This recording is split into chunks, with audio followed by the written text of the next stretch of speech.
Hi everyone, it's Lee here and welcome to this week's coaching video. Now in this video I want to talk about visualization and the power of visualization in achieving your goals, setting your goals and working towards that success that you want to achieve during this year and beyond. So recently we just published a new article called Visualize Your Perfect Relationship, and this is over at the Jacqueline Hogan website, and you can see that here. So this is all about visualizing your perfect relationship. And Jacqui's come up with an idea around visualizing scenes of your relationship and getting down to all the details that make up your perfect relationship. Now what I've done is take this idea and apply it to what I want to talk about, which is your goals and success for business as a solopreneur, or if you're changing jobs, or in that career and workspace, if you like. So let's jump over to the little presentation I've got, and you can certainly come back and read this article later, which is really good for your relationships if that's of interest to you. So this is the presentation I've got here around visualization.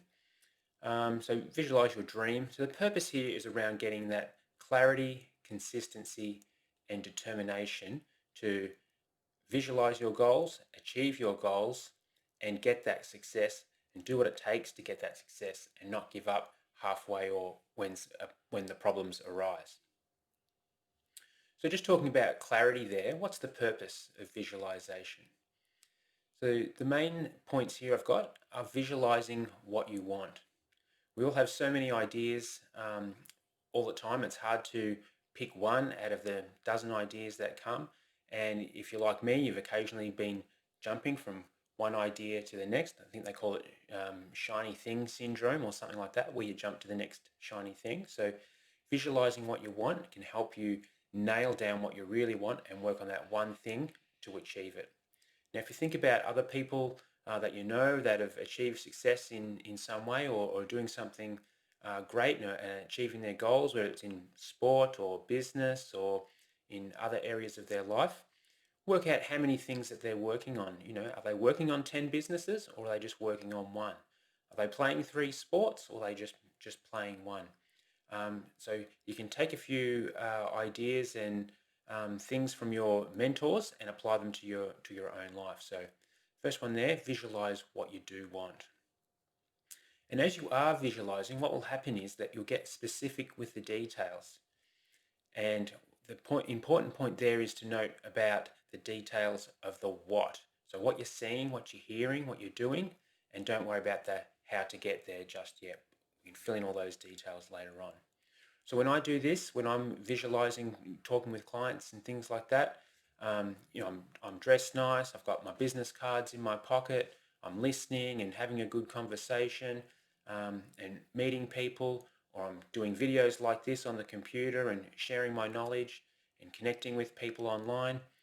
All those details happen, and then the little details start to fill in, like the webcam, the microphone, what software I need, how I'm speaking, all these things, the look of my hair, or any of those details, they all come into it. So that's the visualization that you're doing for your business or your next career change, or even if this applies to your relationships as well. So certainly read the Jacqueline Hogan article if you're wanting to improve your relationships or communication with others in the workplace. So the next point there, number 3, is about looking forward and not backwards. Now, I know this can catch a few people out, where we're focused on the past and what happened yesterday and what happened the year before, and I can't do that because of this, and so on. Forget all that, just completely focus on forward. So you can do this on a bit of a timeline. So look 6 months into the future, 12 months into the future, maybe even 5 years into the future, and see what's changing over time, and that'll plant the seeds of what you need to do and how you're going to get there. So number 4 is sharpen the image. So when you are visualizing the scenes of your business or your career change, you can sharpen that image up. So if you're wearing a nice suit or a nice top, make that stand out and bright, and get down, what's the fabric feel like, all those little details. Enhance the colors, make it louder and bolder, and bring it to the forefront of your mind. to really make this a goal that you want to achieve, that you have to achieve. The next point there is around letting old ideas fade. Now, we've all got old jobs and old history and old relationships and old events of the past, perhaps some old ideas and old hobbies that we wanted to turn into a business that didn't work out.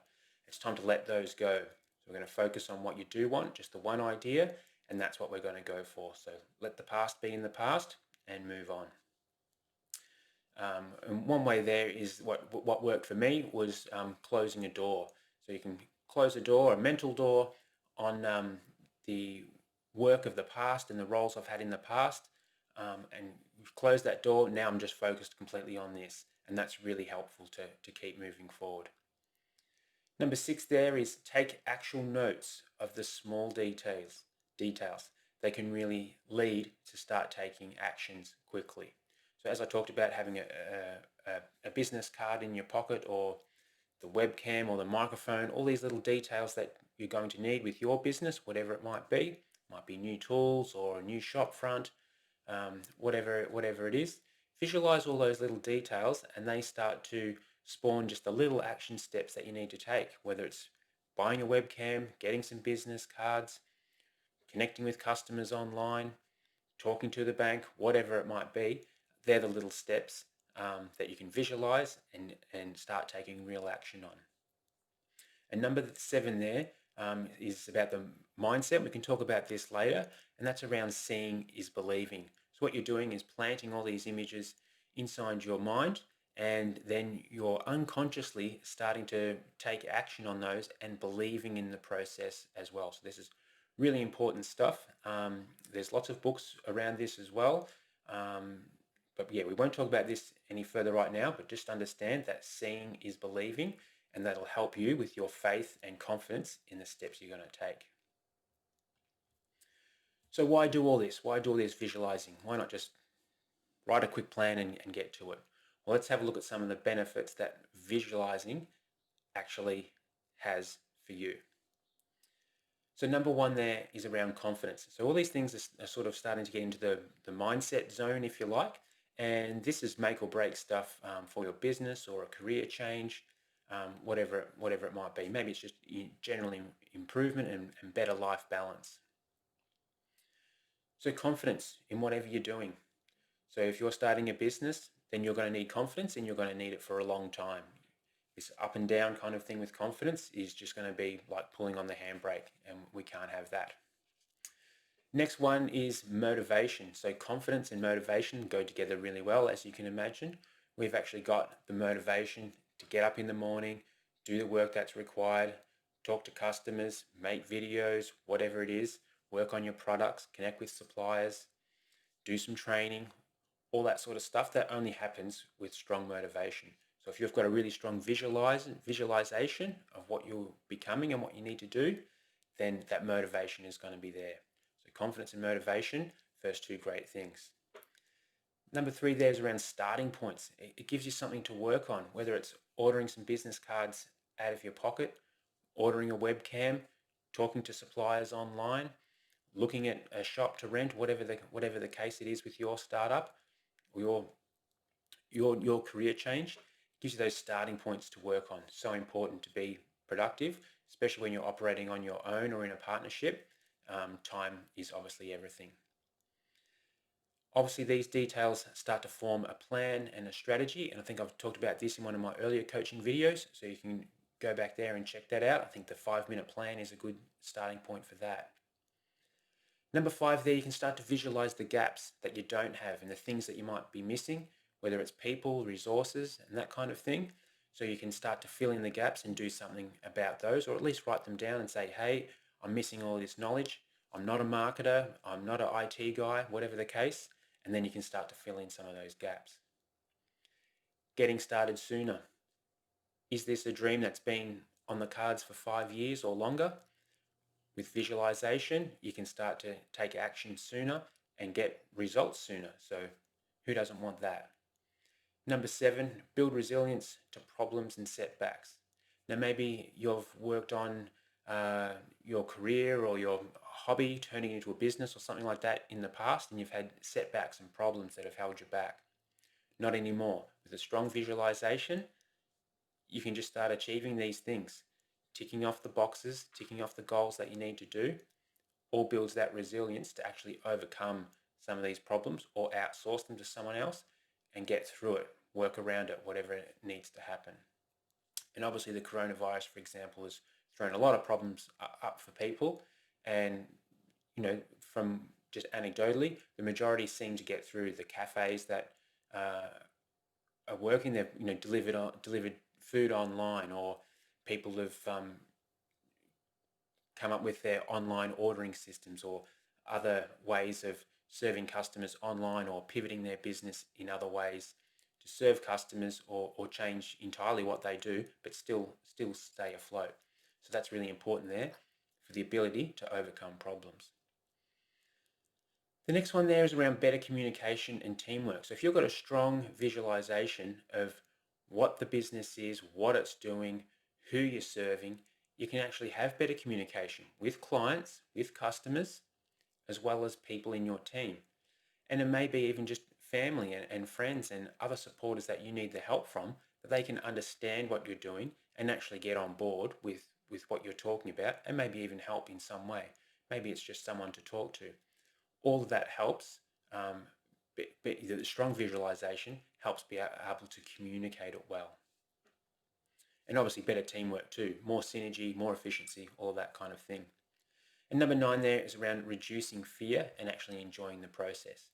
Because changing careers, starting a new business, being a solopreneur, it's all risky stuff. It's all gives you fear or keep you up at night over different things with worry and things. So they're all challenges to overcome, and visualization can really help with that, where you can see the success over time and you can see where you're up to, and you can have that confidence and resilience to get through to the other side. So the concept here is around visualizing the scenes of success. So if you're a solopreneur, for example, I'll use that as an example, as perhaps a coach or a consultant of some sort, or going out on your own, making a new app or a new website, or some kind of new service maybe in the finance space or technology space, or as a coach in the helping practitioner space. So you can start to think about where you are, what you're doing, and who you're being. So you can focus on those 3 things to really start to shape the picture in your mind.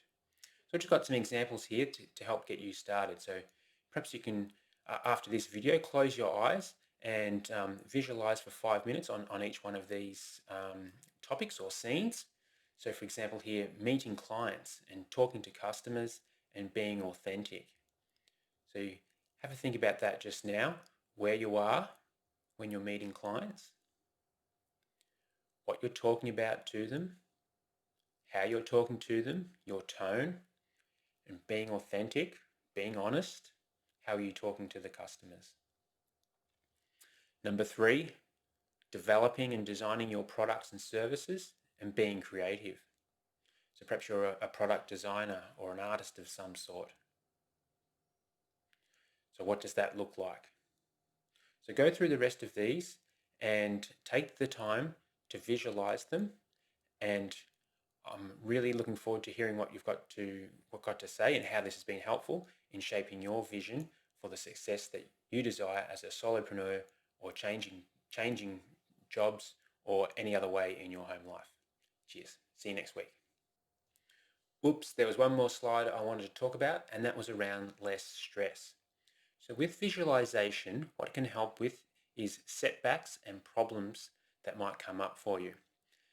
So as a problem arises, your mind and your brain, you can think, oh, I've seen this before. I know what to do. You've already visualized it. You've already visualized the problem, or in difficult times. So any problem that you might be having in business, it might be customers not being happy with your service, or not being happy with your product, or not getting enough leads, or the quality of your product is not up to scratch, or a problem with a supplier, something like that, increasing expenses, who knows. But whenever that problem arises, you will have already visualized it. So you've already visualized how you will respond. So it's not going to be super new to you. You can respond appropriately and not get stressed or overwhelmed in the moment. So that's the first point. The second point there is around staying calm and responding rationally. So to any problem or setback that happens, which is maybe on a daily basis in business or any part of your career, you can actually stay calm and operate and function at a standard that you're happy with and not blow off the rails. The next one is around making good decisions. So if you're thinking rationally and you're remaining calm, your actual capacity to think and operate is going to be much better. When you're stressed or off the rails, you're just not thinking clearly and not thinking straight. And I've got many stories to tell about that. So making good decisions is when you're making decisions from a place of confidence and motivated, and you can see where the decisions are going, not based out of fear or complete excitement. So there's two ends of the scale there that we don't want to be making decisions from. The other points there are around realistic progress and managing expectations. So it's all about solid growth and just incremental improvements as we're going, and not sort of setting the expectations well above what we are actually going to achieve. Though it's great to obviously have those visions so we can achieve, but on a nice stable approach, a nice stable way to get there. The other one there starts to talk about the mindset and enjoying the experience, and actually why we are doing all these things to begin with. So we don't want to be stressed or overwhelmed. We want to be enjoying the experience. So starting a new business, whether it be as a solopreneur or changing careers and working with others, whatever it is for you, you want it to be a rewarding experience and have that balance right. With less stress, you get buy-in from others. So think about the people that you work with, or the shops and services that you like. Are they stressed or running around like a mad thing? Or are they calm, professional, and have their systems and processes in place? So pick a shop like a mechanic or something like that. If you take your car in and you see orderly processes and tools and things put away, a clean workshop or something like that, you're going to be feeling confident that your car is in safe hands. But if you go to a workshop where there's shit everywhere and no one's there to serve you and whatever else, you might be thinking, oh, hang on a second, do these guys know what they're doing? Just as an example. So if you're able to have that visualization, then you can provide that the best support to customers and ensure that that customer has a good journey from start to finish. So it's all about that quality experience. So that's for yourself and for customers. So it works both ways there. So the other point there is, getting that buy-in from others. They can see what you're doing. They can see your visualization, see your vision for the future, and that buy-in's there. So that can also be with people that are supporting you, whether it be family, friends, financial backers, anything like that. Sharing your vision is a great way. The other points there around stability and growth, and as I mentioned, systems and processes, and having those things be in place. So with strong visualization and taking action on that vision, you can see the stability, you can see the growth, and you can see the systems and processes that you're going to need to actually have it work from end to end and be less stressful as possible.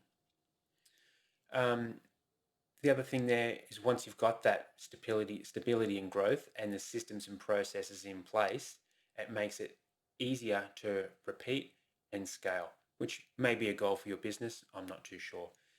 If it's not, that's okay. It's still handy to have those systems and processes, because then it makes outsourcing easier or less brain energy required to be doing those complex tasks that might be repeatable. So things there, stocking products or delivering services at a high standard all the time. So all those things together essentially just create less stress in your life and the ability to get others on board and really enjoy the time, enjoy the process doing it. So I hope this video has been helpful for you. It's probably gone a little bit longer than I anticipated, but I think this is a great one to do now. We're in January at the moment, to get that visualization right for the rest of the year, at least at this point, and really start to make some of those steps and keep committed onto that, the one thing that you're focusing on, because we don't want to get confused or off track with other ideas and things. So hopefully you found this useful, and I'll see you next week. Cheers.